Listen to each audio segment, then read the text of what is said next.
who has been in the market trying to find the perfect acquisition practice and are now considering doing a startup but are worried about how much is going to cost you, how much are you going to be able to spend to see it through, and is it going to be feasible, is it going to be a profitable and fulfilling idea for you to go on the route of a startup practice versus acquiring an existing location. Well, I'm glad that you're here. My name is Maritza Duran.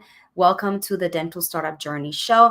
In today's episode, I am going to demystify for you the cost of starting a dental practice and how to create a budget, the importance of creating a budget to manage your spending. My team and I are very big on the concept of understanding your numbers. We follow 5 guiding principles for launching a successful dental practice.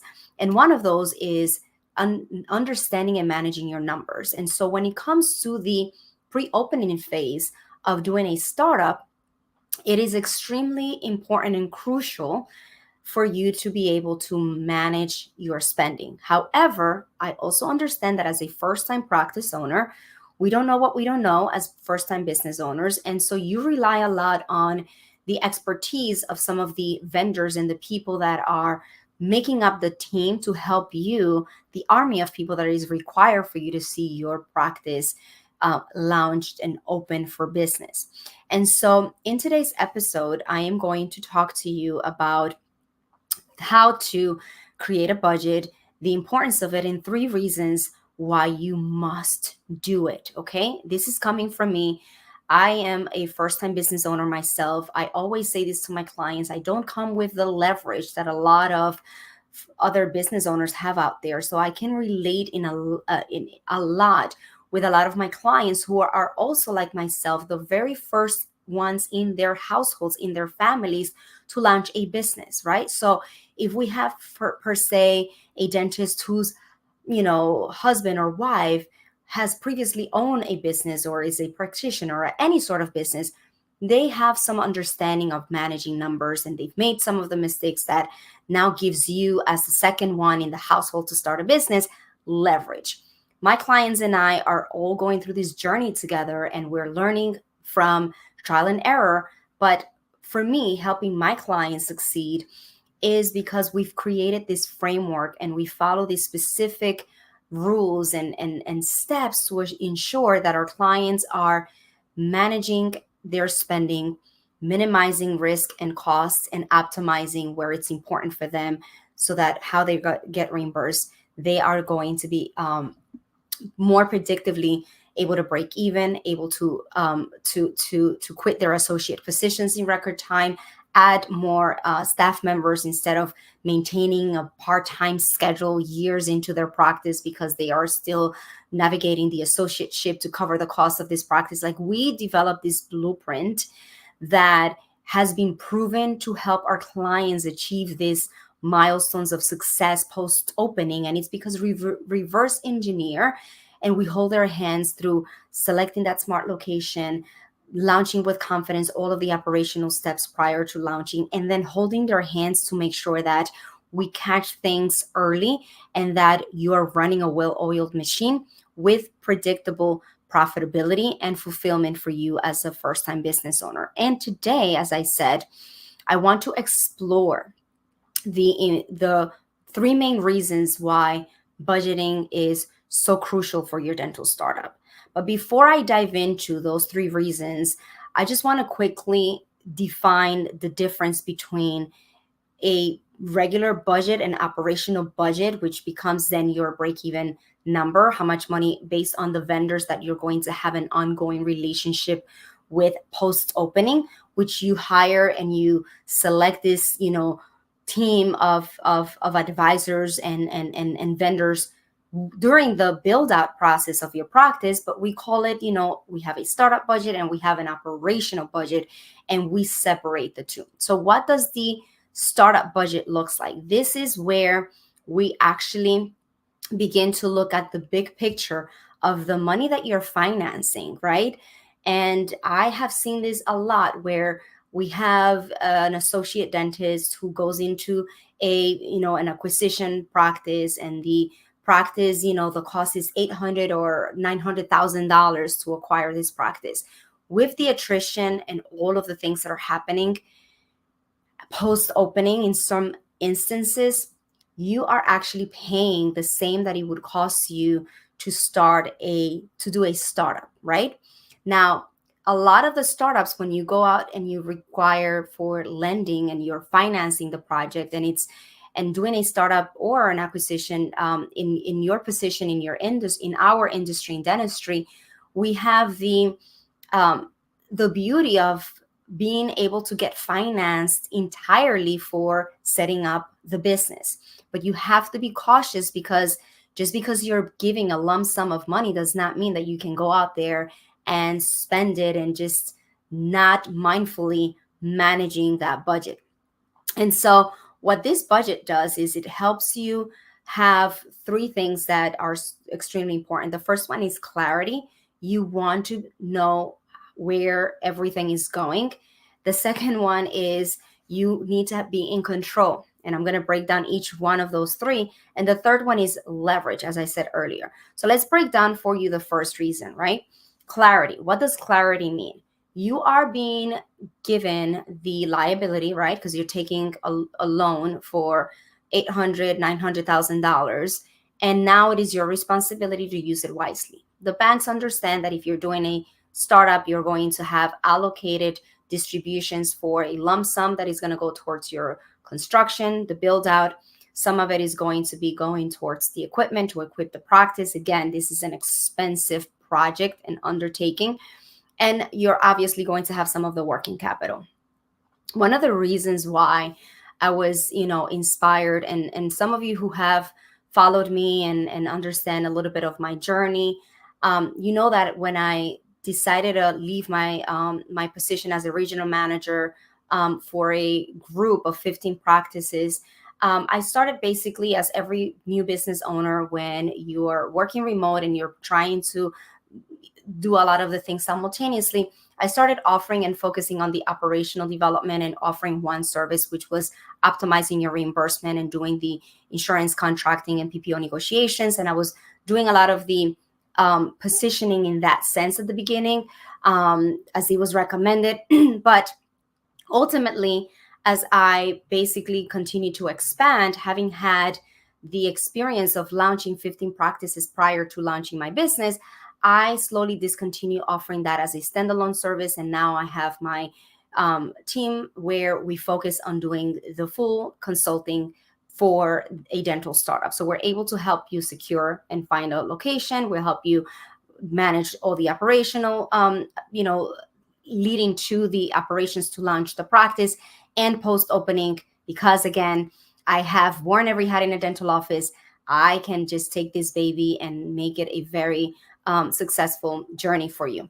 So as part of this budget that we're talking about, it has been my experience prior to offering this as a full service that a lot of the dentists that were working with me on the insurance aspect of things, they were really running out of money prior to opening the practice. And by the time they were opening their practices, this is not something that is unusual. They had overspent, have had to ask for additional loans to finance the equipment and do all these other things. And they're left in a position with no working capital left and not a competitive strategy for hiring and putting a good team in place. And I always thought to myself, and I've even told some of these clients, like, there's no glory on you having a beautiful build out if you're left with having to hire someone that it's not going to be in alignment with your vision for your practice and the standards that you're setting for your model, right? It's almost like putting a yellow do not cross sort of, ban in the front, like a crime scene thing, when you walk into this beautiful practice and you have someone there that is just because they know this or they know that, and you just don't have enough money to even hire decent people. I've seen this happen and it hurts me to my core, because even though you are being put in a position where you have a budget. The budget is not looking after your post-opening needs. It is, what do you need as far as the equipment? And if I'm an equipment vendor, I am going to come in there and sell you on the latest equipment for your practice. And not to say that they don't care about that, but that's not the priority. So when I talk about clarity, I mean, you need to be mindful of, you're having this lump sum of money, and you need to be mindful of the contractor, the, all of the expenses that come with that, and all of the blind spots associated with the build out itself. And you need to budget for that, and you need to maintain that budget, and make sure that as you're getting the quotes from the different vendors and the different people, that you're comparing them, that you're going back, that you're referencing, that you know what questions to ask, and that you are putting yourself in a position where you are giving them a budget that they're then able to meet. But it has to come from you. They're going to tell you, you want 4 rooms, 5 rooms, and this is how much is going to do for the build up. You want to come in and already know what you want and how you want it, and saying, this is my budget. Can you work with that budget? And then obviously they're going to go back and forth between materials and so on and so forth, so that you can then be, the second reason why it's so important, in control. This is another mistake a lot of the dentists that I've seen in the past make, which is, I trust my project manager, I trust the contractor, I trust this person, that person, or I have a great relationship with the equipment rep that is at my associate position, and I'm not getting separate quotes or things like that. I remember about 2 years ago when I started my program, I had one of my clients, and during one of our meetings, she said, I just have such a good relationship with the rep that I feel almost indebted into just going with him. And I said, well, let's schedule a meeting together, because you are just one account in their portfolio. And this is your one and only and first location. And so I don't want you to treat them based on the personal relationship that you have with them. I had someone recently tell me, people are just by default and by training nice to you, because that is just part of the selling process. But you want to be mindful of your budget, so that you can be in control of the spending and in control of your project, because everyone wants a piece of that $800,000, right?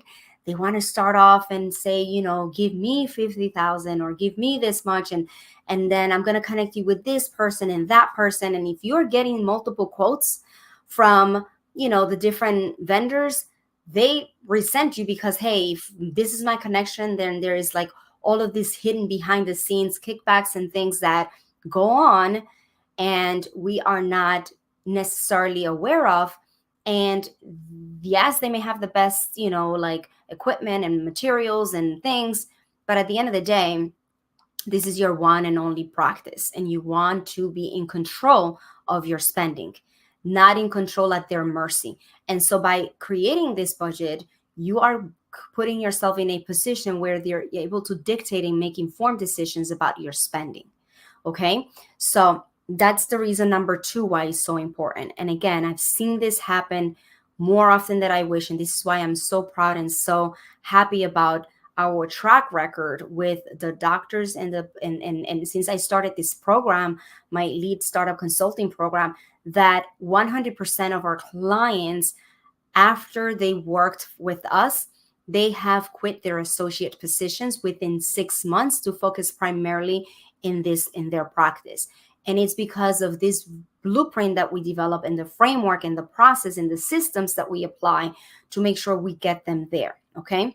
They're expanding, opening second locations. And I'm really proud of that, because we take it serious and we have no invested interest. We want to make sure that you're minimizing your spending, and while maintaining the standard and maintaining the quality of work that you want to have and all of these things, but you are in control, and there's so many different options and ways in which you can accomplish that. So second, number 2, it's because of your control, which is extremely important.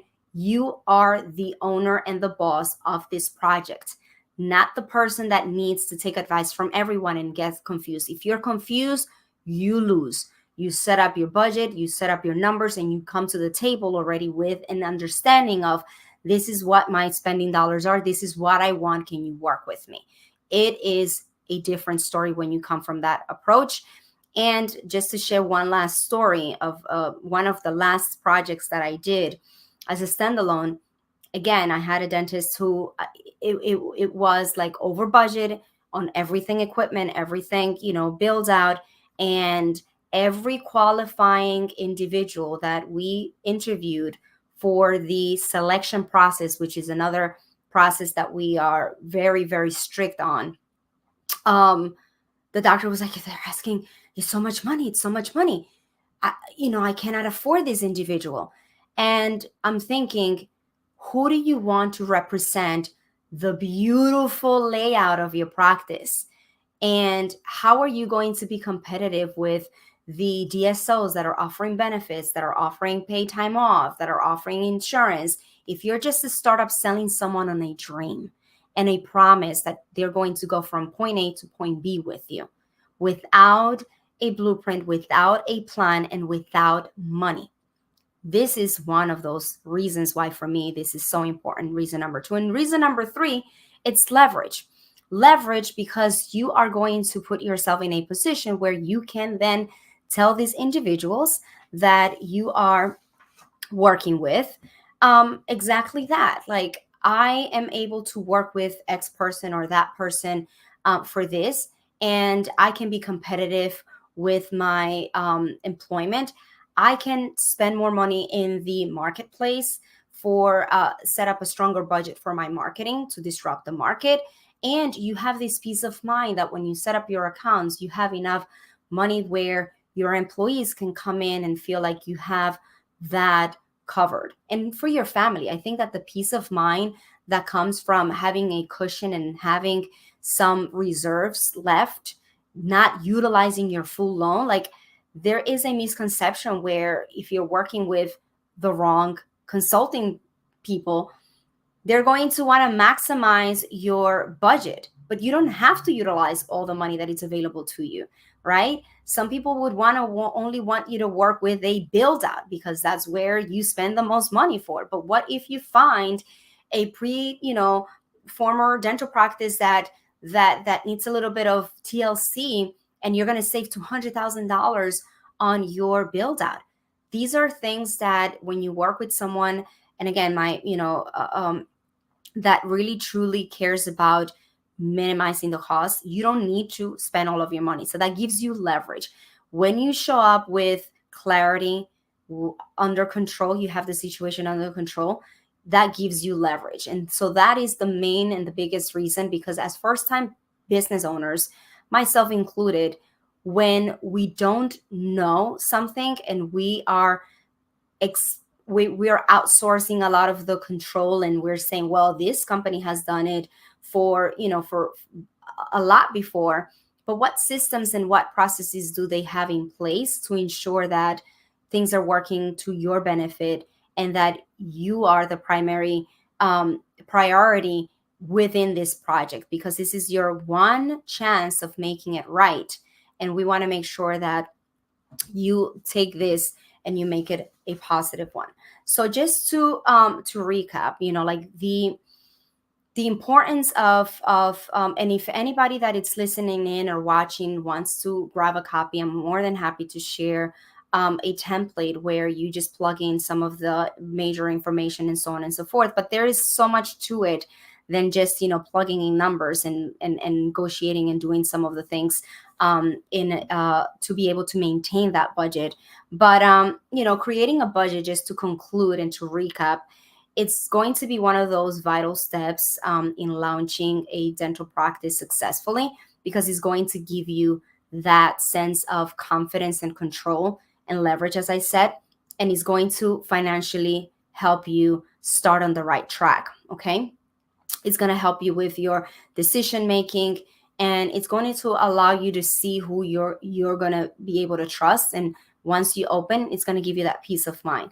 And it's going to give you discipline, as like we are not driven by numbers. You're used to sitting on a chair delivering care, clinical care to your patients, but we need to train ourselves. Now we are in the mindset of, I'm owning a business, and this business requires of me to learn a new set of skills that are going to help me minimize the risk and optimize my profitability, my chances of making it a profitable business, right? For yourself, for your family, for your employees, and for the community that you're going to be serving.